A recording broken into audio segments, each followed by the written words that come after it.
course, expect from a touch device, right? Now, one of the things that Microsoft has done is they're coming from a heritage of Windows, which is, of course, a PC, right? So they're looking at the tablet market, at the touch market, and looking to bring a lot of capabilities that you don't necessarily see on today's touch devices. So a great example of that is multitasking. So it's very easy in Windows RT to switch through the different applications that you have open. So I have a couple open, and as you can see, all you do is kind of swap from the right-hand side of the screen, and it's nice and quick and responsive. Okay.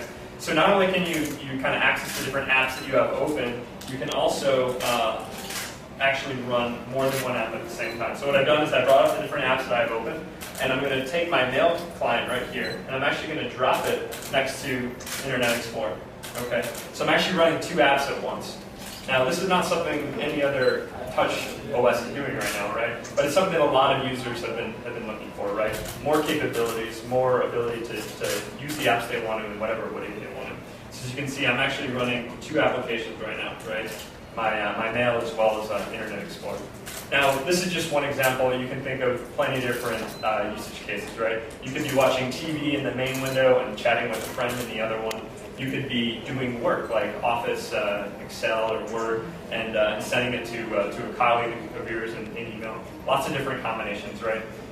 It's only limited by, of course, what the user wants to do. And spending a moment on Office, as you may know, Office actually is going to come built in with Windows RT. So when you buy it on from a store, you'll actually have Word, Excel, PowerPoint, OneNote, all of them available natively on the system. Now what's cool about that is it's not just Office that you've come to use on the x86. It's actually completely redesigned for touch. If you look at typical PC usage today on a PC, what you'll find is productivity is the third most common usage case behind email and web. So we know that folks want to be able to use devices like this for productivity. They just traditionally haven't been able to do a great job of that. What Microsoft is doing here is a really nice, really elegant new version of Office that will address that kind of touch-centric experience that consumers are really excited about recently. So Office is going to come built in here, and then you can start to see how this device is a lot different from touch devices in the market, right? It has great productivity. You have things like multitasking.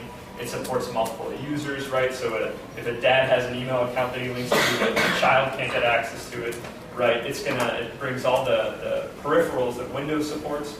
So connecting to printers is easy, mice, keyboards, USB keys, hard drives. It's a very flexible, very robust operating system. Yet it still remains that nice, elegant experience that consumers are looking for on these touch devices.